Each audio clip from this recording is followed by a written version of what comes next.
Everyone, so welcome to part 4 on how to get a job from Nigeria to the UK. I am so sorry that this took forever to create, and that's because I was so busy in this month of September, but I promise you, fingers crossed, that I will do my best to finish in the next 2 to 3 other videos, because I need to break it down for you to understand properly. So now that you know how to search for a job, all right, we used the NHS the last time in the last video. If you've not watched the last video, please scroll back and look for the video on how to search for a job that comes with sponsorship, because that's what you're looking for. So when you search and you find the job of your dream, you find the job that you fit into, you find the job that you feel like you have what it takes, you meet the qualifications. There are actually 2 things that you should be looking out for on that job. You should be looking out for the essential criteria and the desirable. Those are the 2 things that you should be looking out for. I'm going to do a screen recording to show you later what this looks like. So for the essentials, for these ones, you must have them. You must possess them. If you don't have them and you apply for the job, you would likely get an unfortunately. But for the desirable, like it says desirable, they hope you have it, they desire it, but if you do not have it, it doesn't stop you from applying for the job. So you can still go ahead and apply for the job. So the essentials and the desirable. I'm going to show you what it looks like, and in our next session, I will tell you how to put that into writing. Another thing you can do, that would make you stand out from other people that are also applying, other applicants, is that you should look at the trust values. Make sure you go on their website, read about them. Don't be in a hurry to just shoot applications to different trusts and then you don't bother to do any research. I tell people that it is better to do 3 applications well than to do 30 and do nonsense. So you go and look at their values, and when you're writing your statement, you're saying if their values are around like respect, dignity, compassion. You'll be saying, oh, I'm very compassionate. When I worked in so place, my staff always said I was compassionate because I felt what other people felt. I'm empathetic, I'm respectful. It will be wrong for them to tell you that their values are around care, respect, dignity, and then you're saying, oh, I have integrity, oh, I work very hard, I love to work under pressure. You're talking off points. All right, so it's better for you to tell them that you embody their values, because what interviewers are looking for, they're looking for people that fit into their team properly. So you need to show them that you fit into their team. You need to let them know that you embody their values, and then their values are the same with your values, and that's why you feel that you are a perfect fit. All this will come in our next video where I will break it down properly. But I'm letting you know that you see the essentials, the desirable, and the trust values. Those are key areas that you shouldn't play with.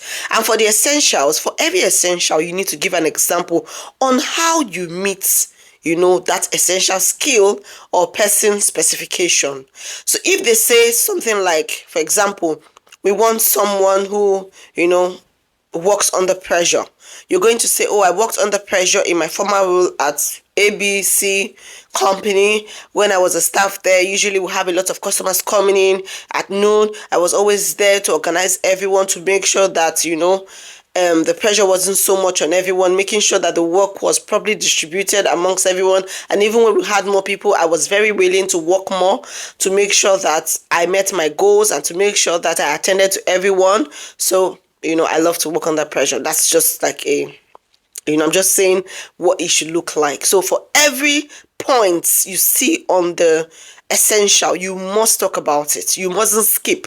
And then the worst thing you can do is to have a one-size-fits-all statement of purpose. Say, this is my statement of purpose for any job that I'm doing around maybe data analyst. I have one. For care, I have one.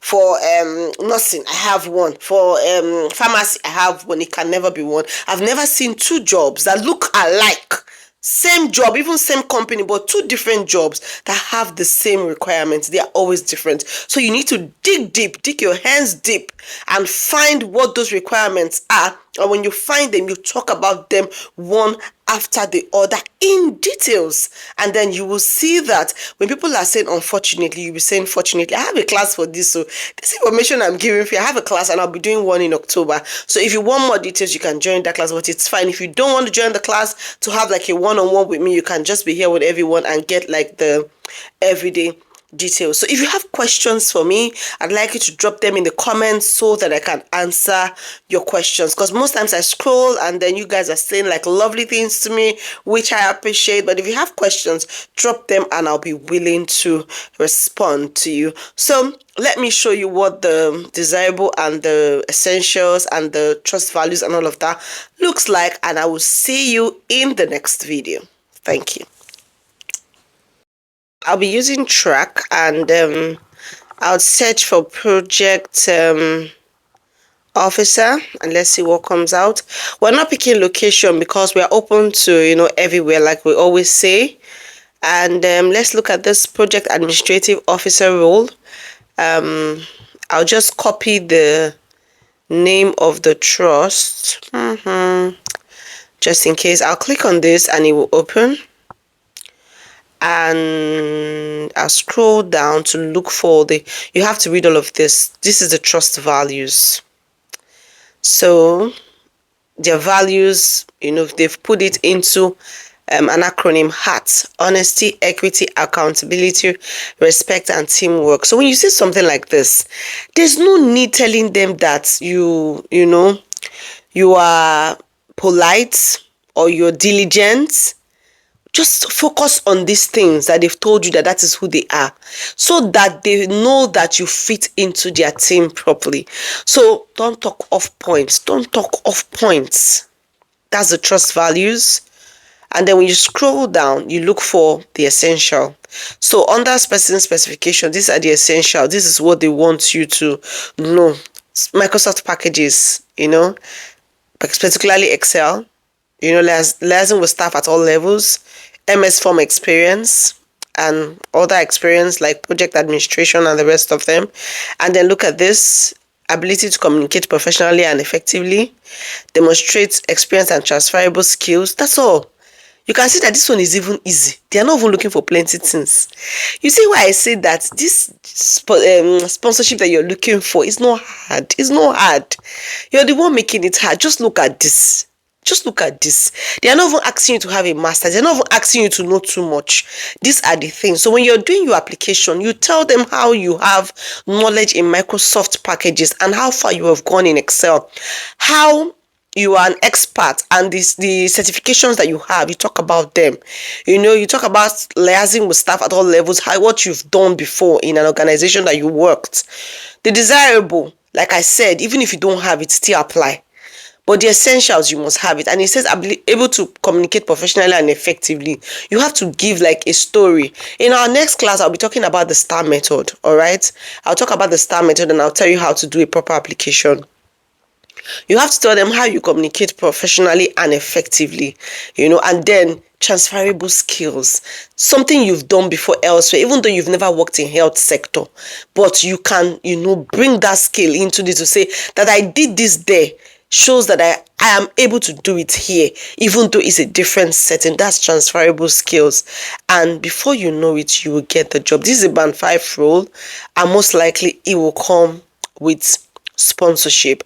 So I'll see you in our next class, where I will tell you more about your application, how to put the desirable and the essential into words, the STAR method, and every other method that you can use to get a winning statement of purpose. Thank you very much.